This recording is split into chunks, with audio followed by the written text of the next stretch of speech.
मैं हूं शैलेंद्र सिंह। आप देख रहे हैं हमारा यूट्यूब चैनल शब्द शब्द शैलेंद्र सिंह।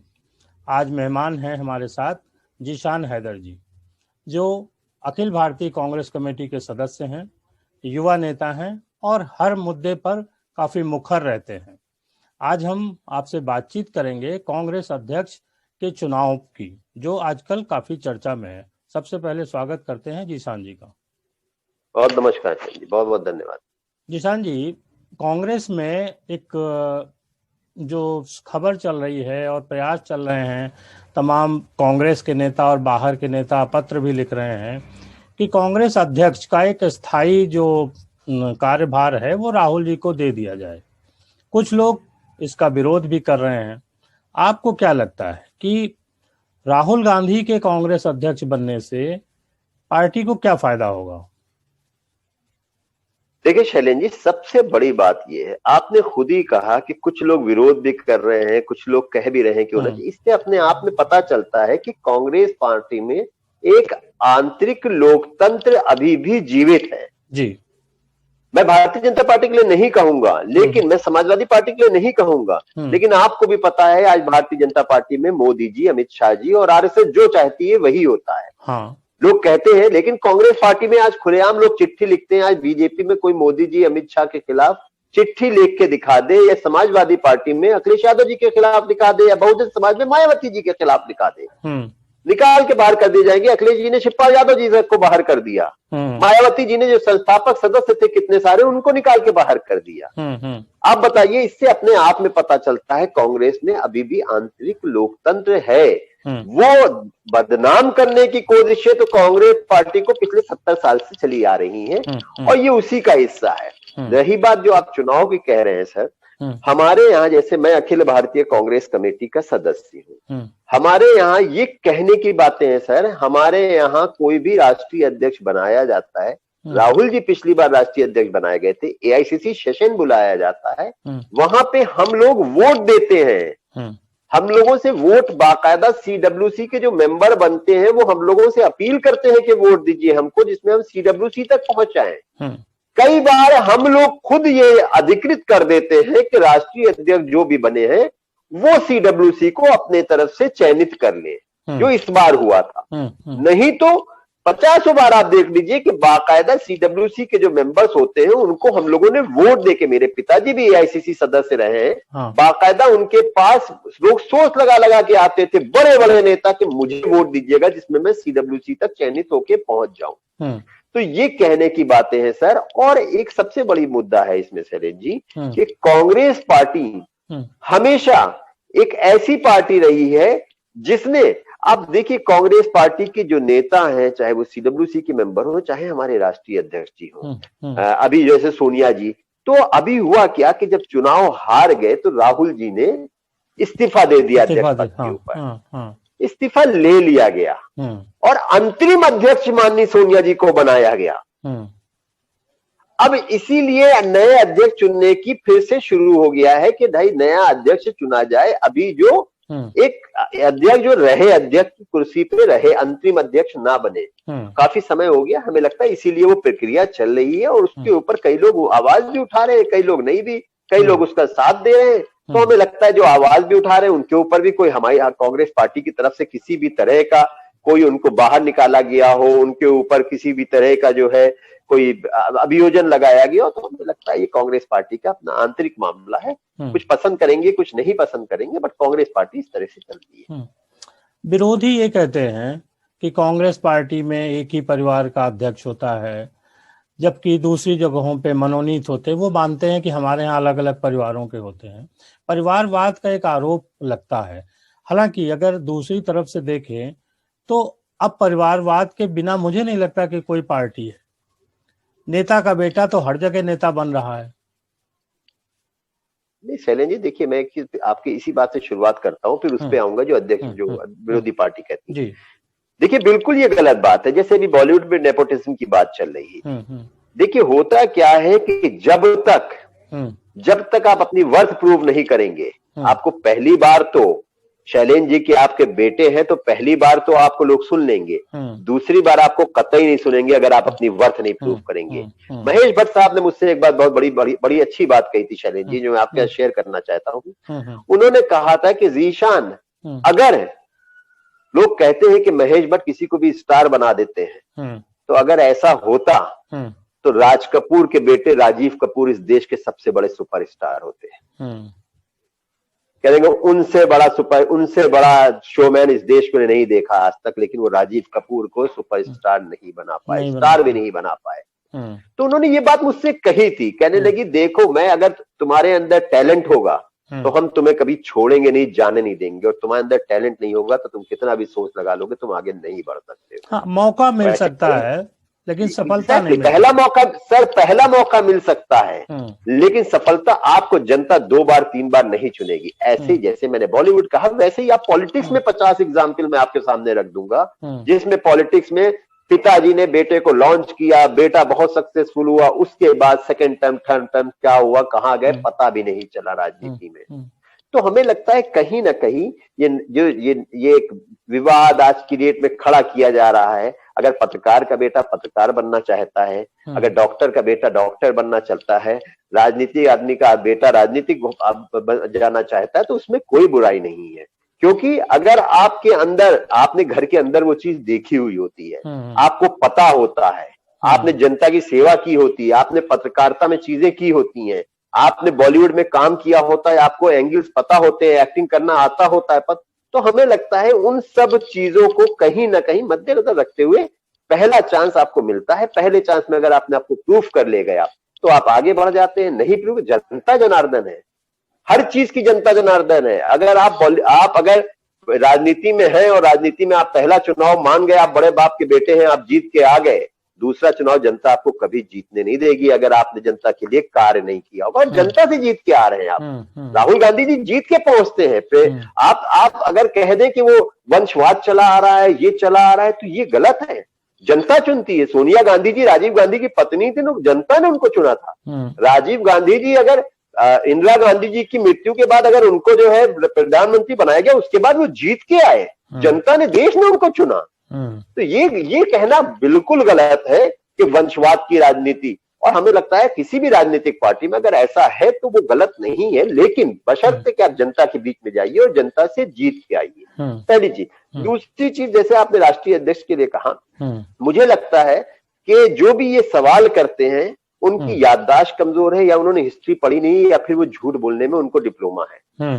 कांग्रेस के अब तक 11 अध्यक्ष ऐसे हैं, सॉरी मैं माफ करिएगा, 9 या 11 जो गैर गांधी उससे हैं। ऐसा नहीं है कि हमेशा गांधी परिवार के ही अध्यक्ष बनाए, ये कहने की बातें होती है। जब से कांग्रेस बनी है 9 या 11 अध्यक्ष ऐसे हैं जो गैर गांधी परिवार के आए हैं, पहली चीज। दूसरी चीज सर देखिए, हम आज एज अ कांग्रेसी मैं आपसे बताऊं, आप देखिए पिछली बार जब सीताराम केसरी जी राष्ट्रीय अध्यक्ष बनाए गए थे, तो आप देखिए कांग्रेस में कितने फाड़ हो गए थे। पीवी नरसिम्हा राव प्रधानमंत्री, आपको भी पता है, अर्जुन सिंह ने अपनी पार्टी बना दी थी, कितने नेता आज, एनडी तिवारी, मोसना किदवई, सब चले गए थे, छोड़ के बड़े बड़े दिग्गज लोग चले गए थे सर। इसके बाद में वापसी हुई जब सोनिया गांधी जी की वापस कांग्रेस पार्टी उन्होंने संभाली। तो हमें लगता है कि आज की डेट में भी एक नेता के पीछे चलने के सवाल पे अगर कोई हमसे पूछेगा तो हम सिर्फ और सिर्फ गांधी परिवार के पीछे ही चलना चाहेंगे। कल भी अगर हमसे वोटिंग कराई जाएगी तो हम गांधी परिवार के, चाहे राहुल जी के लिए कहा जाए या सोनिया जी के लिए, जिसको भी जो भी चुनाव में सामने आएगा, हम उसी को। और यहाँ पे तो चुनाव के लिए खुलेआम जो चाहे, आपको याद होगा सोनिया गांधी जी के खिलाफ जितेंद्र प्रसाद जी चुनाव लड़े थे, बुरी तरह पूरे देश में चुनाव वो हारे थे। तो हम लोग सोनिया जी को हम लोगों ने वोट दिया था। आज जितेंद्र प्रसाद जी के बेटे जितेंद्र प्रसाद जी को कांग्रेस ने हाथों हाथ लिया। ये नहीं कि उनसे कोई बदले की राजनीति हमने की हो, 2 बार केंद्रीय मंत्री बने, एमपी बने, आज वेस्ट बंगाल के इंचार्ज हैं। तो ये कांग्रेस पार्टी है। इस कांग्रेस पार्टी में आज भी एक आंतरिक लोकतंत्र है और हम कांग्रेस पार्टी को इसी तरह आगे लेके भी जाना चाहते हैं। लेकिन राहुल गांधी जी से जो सफलता की उम्मीद पिछले चुनाव में जनता कर रही थी, कांग्रेस ही कर रहे थे, सारे लोग ही कर रहे थे, वो कहीं स्लिप हो गई। क्या कारण रहे, क्या आपको क्या लग रहा है? नहीं देखिए, आपको याद होगा जब भारतीय जनता पार्टी सत्ता में आई थी तो ये अमित शाह जी कहते थे, हम्म। मोदी जी ने भी बोला हम्म। कि हम पूरे देश से कांग्रेस मुक्त कर देंगे पूरे हम्म। देश को। हम्म। हम्म। हुआ क्या कि शुरू में लोगों को लगा और धीरे धीरे धीरे धीरे धीरे धीरे काफी स्टेट हमारे हाथ से जाते रहे। हम्म। लेकिन आप देखिए आज वही स्टेट वापस धीरे धीरे हमारे पास आने लगे। हम्म। हम चुनाव जीते, ये हर जगह चुनाव हारने लगे, हम्म। चाहे मध्य प्रदेश हो, छत्तीसगढ़ हो, राजस्थान हो, झारखंड हो, पंजाब हो, हम्म। बड़े बड़े स्टेट जो होते हम्म। हैं जहां पे हम्म। चुनाव हुआ, चाहे वो महाराष्ट्र हो, कहीं ना हम्म। कहीं कांग्रेस पार्टी ने सरकार बनाई, कहीं गठबंधन के साथ, कभी हम्म। कहीं अपने दम पे सरकारें बनाई, वो अलग चीज है। फिर गोवा में भी हम सबसे लार्जेस्ट पार्टी, मणिपुर में किस तरह से हमारे साथ किया गया हम्म। सबको पता है। हम्म। तो कहीं ना कहीं जनता ने, ऐसा नहीं है जनता ने हमें नकारा नहीं, हम्म। जनता को हमने वापस वो विश्वास अर्जित किया, हम वहां कहीं ना कहीं अपनी प्राप्त छाप छोड़ने में वो हुए। हम्म। लेकिन लोकसभा चुनाव से पहले हमें लगता है कहीं ना कहीं, और राहुल गांधी जी ने लोकसभा चुनाव के बाद, देखिए होता क्या है, भारतीय जनता पार्टी में हार जाओ तो वो मोदी जी नहीं, वहां की लोकल लीडरशिप की गलतियां हैं, उनकी कमियां हैं, जीत जाओ तो मोदी अमित शाह जी ने जितवा दिया। ये बड़ी परेशानी है भारतीय जनता पार्टी को, और इनका, मैं इसमें मानने में मुझे कोई दो राय नहीं है हम्म। कि इनका आईटी शेल बहुत स्ट्रांग है। हम्म।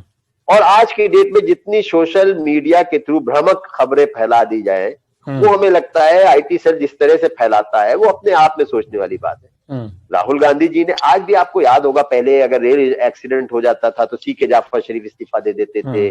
बड़े बड़े नेता, बड़े बड़े हम्म। मंत्री इस्तीफा दे देते थे। आप देखिए क्या होता है भारतीय जनता पार्टी की सरकार में, क्या क्या चीजें हो गई, कितनी बड़ी बड़ी गलतियां हो गई, लेकिन किसी ने इस्तीफा नहीं दिया। ये हम्म। हठधर्मी सरकार है, हम्म। इन्होंने इस्तीफा नहीं दिया। राहुल गांधी जी ने लोकसभा चुनाव, हम लोग फिर से इस बार हारे। हम्म। राहुल गांधी जी ने उसका अपना दायित्व समझते हुए, वो भी चाहते इस्तीफा नहीं देते, वो कांग्रेस हम्म। के चुने हुए राष्ट्रीय अध्यक्ष थे, उन्होंने हम्म। अपना दायित्व समझते हुए इस्तीफा दे दिया कि मेरी कमी है, मेरी वजह से हारे, हम्म। क्योंकि सेनापति के ऊपर पूरा भार होना चाहिए। हम्म। और उन्होंने सेनापति जानते हुए उन्होंने अपना इस्तीफा दे दिया। अब उन्हें अपनी हार को स्वीकार करते हुए इस्तीफा दिया, हम्म। जबकि वो चयनित राष्ट्रीय अध्यक्ष थे फिर हमारी पार्टी के, उसके बाद भी उन्होंने हार को स्वीकार करते हुए अपना इस्तीफा दिया। वो चाहते नहीं दे सकते थे, हम्म। लेकिन ये कांग्रेस पार्टी का कल्चर है, उन्होंने इस्तीफा दिया। हम्म। अब क्योंकि वो अंतरिम अध्यक्ष सोनिया जी बनाई गई, एज ऐसी हो गई है, और हमारा अध्यक्ष हमें चाहिए कांग्रेस पार्टी, क्योंकि आने वाले कई चुनाव उत्तर प्रदेश जैसे मुख्य प्रदेश का चुनाव है, तो हमें लगता है एक आध महीने के अंदर, जनवरी में, जहां तक मेरे पास जो खबर है, जनवरी में एआईसीसी सेशन बुलाने की बात चल रही है। अच्छा। तो वहां पे हमें लगता है अध्यक्ष पद का चयन हो जाएगा। हम्म। और ये अब हमें पता चलेगा कि राहुल जी चुनाव में उतर रहे हैं, नहीं उतर रहे हैं, हम्म। तो अब ये उसके ऊपर डिपेंड करेगा। लेकिन जहां तक हार जीत की बात है, ये तो राजनीति है सर, और राजनीति में हार जीत चलती रहती है। हम्म। लेकिन मैं आज भी मानता हूं कि राहुल जी ने जो जो की है, वो आज नहीं 20 साल बाद इस देश के लोग मानेंगे, चाहे वो कोरोना से हो, चाहे वो जीएसटी हो, चाहे नोटबंदी हो। जो जो गलत फैसले आज इस देश की सरकारों ने लिए हैं, और उसके बाद भी उन्होंने नहीं माना कि गलती हुई है हमसे। हमें लगता है आने वाले समय में ये देश की जनता, इस देश के लोग मानेंगे कि हाँ, राहुल गांधी सही कहते थे, राहुल गांधी ने सच कहा था, और भारतीय जनता पार्टी की सरकार ने उसको मैनिपुलेट किया और कहीं भी उनकी बात को सीरियसली नहीं लिया। मुझे लगता है राहुल जी को अभी जो हमारा एआईसीसी का सेशन होएगा, उसमें जो भी डिसाइड होएगा, हम लोग यही चाहेंगे कि राहुल गांधी जी हमारे राष्ट्रीय अध्यक्ष फिर से मनोनीत हो। ये हर कांग्रेसी का दिल से वो है। और देखिए, राहुल गांधी जी के साथ है कि वो सच्चा आदमी है, वो बेईमान आदमी नहीं है, वो झूठ नहीं बोलते। मैं 3 बात कहूंगा, सच्चा आदमी नहीं है, झूठ नहीं बोलते हैं, बेईमान नहीं है। बाकी IT cell, Bharatiya Janata party के लोग उनको पप्पू कहे, कुछ भी कहे, आने वाला इस देश का समय बताएगा। झूठ हो सकता है कुछ समय तक चले, लेकिन ज्यादा जिंदगी झूठ की नहीं होती है, आखिर में सच्ची जीतेगा, पता चलेगा। आने वाले समय में ये होके रहेगा। अच्छा, 2022 में विधानसभा है, फिर 24 में लोकसभा है। क्या लग रहा है कांग्रेस के हिसाब की जो तैयारियां हैं, आप लोगों का प्रदर्शन, कुछ आकलन आज के हिसाब से बताइए। देखिए शैलेंद्र जी, हमें लगता है प्रियंका गांधी जी उत्तर प्रदेश की जब से प्रभारी बनी है, आपको भी पता होगा किस तरह से कैसे बड़े बड़े जो दिग्गज कहे जाते थे हमारे यहाँ, जो सालों से कांग्रेस पार्टी को चलाते थे। और कांग्रेस में एक और चीज थी कि आप कांग्रेस में रह के कांग्रेस के खिलाफ बोलते थे, इसमें रह के भी कांग्रेस के खिलाफ साजिशें रचते थे। कहीं ना कहीं वो एक प्रवृत्ति जो है दूसरी पार्टियों से मिले होते थे। तो हमें लगता है वो प्रवृत्ति अब धीरे धीरे, जिस तरह से उत्तर प्रदेश कांग्रेस एक जंबो जेट 550 लोगों की कमेटी आती थी, आज की लोगों की गई है। नए यूथ लोगों को आगे बढ़ाया जा रहा है। तो ऐसे राजनीति करते रहते थे, लेकिन कांग्रेस के लिए कुछ नहीं करते थे, एसी कमरों से बाहर नहीं निकलते थे। उन सबको बाहर का रास्ता दिखाया जा रहा है। और हमें लगता है जिस तरह से बूथ चुनाव इस वक्त बूथ पे हमारे लगातार बूथ पे पहली बार बूथ पे काम हो रहा है, बहुत सालों बाद हम ये प्रधानी के चुनाव लड़ने जा रहे हैं। ये कहीं ना कहीं में अपने आप में बताता है कि कांग्रेस पार्टी आगे आने वाले चुनाव की तैयारी कर, सीटें कोई नहीं, 2 सीटों पे हम नंबर 2 पे आए। इनमें हमें कुछ भी खोने वाला नहीं था, क्योंकि इसमें कोई भी विधायक हमारे नहीं था। हमारा वोट परसेंटेज बढ़ा, 2 सीटों पे हम नंबर 2 पे आए, हमने अच्छे वोट पाए। तो हमें लगता है कहीं ना कहीं कांग्रेस पार्टी लगातार धीरे धीरे अच्छा प्रदर्शन कर रही है। और धीरे धीरे ही हमें लगता है कि जिस तरह से बूथ स्तर पे काम हो रहा है, आज आप देखिए बड़े से बड़ा आंदोलन होता है तो कांग्रेस पार्टी आपको दिखती है। और ये योगी जी की सरकार है, हमारे अध्यक्ष ही सिर्फ 3-3 बार जेल भेजे जा चुके हैं, वो भी 7 दिन के लिए नहीं सर, 21-21 दिन के लिए प्रदेश अध्यक्ष जेल भेज दिया जाता है अगर वो इनके खिलाफ प्रदर्शन करता है। रिकॉर्ड हो गया इतना बड़ा, बिल्कुल सर। और आप देखिए पीपी किट का इतना बड़ा घोटाला कांग्रेस पार्टी ने उठाया, सड़कों पे सिर्फ कांग्रेस पार्टी दिखी। भले ही कुछ पार्टियां दिखने लगी हैं सड़कों पे, लेकिन अभी तक कोई पार्टी नहीं दिखी और किसी पार्टी का अध्यक्ष नहीं दिखा। हमारे पार्टी के अध्यक्ष भी दिखे, हाथरस के कांड हो तो प्रियंका गांधी जी दिखी, लखनऊ में हो सीएनआरसी के टाइप के हो तब भी हमारे प्रियंका गांधी जी आई, लोगों के यहाँ गई, जाके मिली। देखिए जो गलत करता है उसको सजा मिलनी चाहिए, कांग्रेस पार्टी की ये वो है। लेकिन जो सही करता है अगर उसको भी आप कहे कि गेहूं के साथ घुन भी पिसेगा, ये गलत है। आप इस प्रदेश के मुख्यमंत्री हैं, आपका ये दायित्व है कि एक भी बेगुनाह किसी भी तरह से दंडित ना हो और कोई भी गुनाहगार छूटे ना। और ये कांग्रेस पार्टी की सोच है और इसी सोच के ऊपर कांग्रेस पार्टी चलती है। कैसे कैसे लोगों को आपने सीएनआरसी में जेलों में बंद कर दिया, जो घर से भी नहीं निकले, घर के अंदर बैठे हुए थे, उनको ऊपर आपने केस कर दिया। ये गलत है ना सर। हमें लगता है कि भारतीय जनता पार्टी की सरकार को ये चीज समझनी चाहिए कि आप किसी को इतना सप्रेस ना करिए, किसी को इतना सप्रेस ना करिए। आप जिस तरह से दबा रहे हैं लोगों को, जिस तरह से आप उनके ऊपर जुल्म कर रहे हैं, ये एक प्रदेश की सरकार है। प्रदेश की सरकार को ऐसे कार्य नहीं करना चाहिए। आपको सबको साथ लेना चाहिए। आपका नारा है सबका साथ सबका विकास। विकास किसका हो रहा है सबको पता है, और साथ कितनों को आप लेके चल रहे हैं वो भी सबको पता है। तो हमें लगता है हम भी हमारे भी मुख्यमंत्री योगी आदित्यनाथ है, हम भी उनकी इज्जत करते हैं। हम उनको आदित्यनाथ नहीं कहते हैं, हम भी मुख्यमंत्री योगी आदित्यनाथ कहते हैं। तो हम सबके मुख्यमंत्री हैं, तो उनका भी ये दायित्व चलता है कि उनके प्रदेश के जो भी निवासी उन सब के दायित्व, उन सब के जितनी भी चीजें हो उसको समझे, उनकी जो भी मांग हो उनको समझे, और गलत के साथ गलत हो लेकिन अच्छे के साथ गलत नहीं होना चाहिए। आपका ये मानना है कि 2022 और 24 में कांग्रेस अधिक मजबूती के साथ चुनाव लड़ेगी और जनता में अपना भरोसा वापस कायम करेगी? बिल्कुल। देखिए जो भी पॉलिटिकल पार्टी हमें लगता है चुनाव में जाती हैं, वो सब यही दावा करती है कि सरकार हमारी आएगी, हम ज्यादा अच्छे से अच्छे लड़ेंगे, हमारे ज्यादा से ज्यादा वोट आएंगे, वोट परसेंटेज बढ़ेगा। हम भी यही कहते हैं, लेकिन हम सिर्फ कह रहे थे पिछले 20 साल से, इस बार हम जमीन पे वाकई कार्य कर रहे हैं। आज बूथ कमेटियां हमारी गठित हो रही हैं, सारे पूरे प्रदेश के ज्यादातर जिला शहर अध्यक्ष जो सालों सालों से चले आ रहे थे, उनको हटा के लगभग सब जगह नए अध्यक्ष आ चुके हैं, जिला अध्यक्ष आ चुके। तो कहीं ना कहीं जमीन पे कार्य शुरू हो चुका है कांग्रेस पार्टी का बूथ स्तर पे। तो आने वाला चुनाव कांग्रेस पार्टी बड़ी मजबूती से उत्तर प्रदेश में लड़ने जा रही है। बहुत अच्छा, आपके लिए शुभकामनाएं नए साल में भी और 22 और 24 के लिए भी। साथियों, ये थे जीशान हैदर जी से हमारी बातचीत। आपको कैसी लगी जरूर बताइएगा, और फिर हम किसी मुद्दे पे जीशान जी के साथ फिर जुड़ेंगे और उनका जो बेबाक पना है उससे हम रूबरू होंगे। बहुत बहुत शुक्रिया जीशान जी, हमसे बहुत बहुत जुड़ने के लिए। धन्यवाद, नमस्कार, बहुत बहुत धन्यवाद शैलेंद्र जी।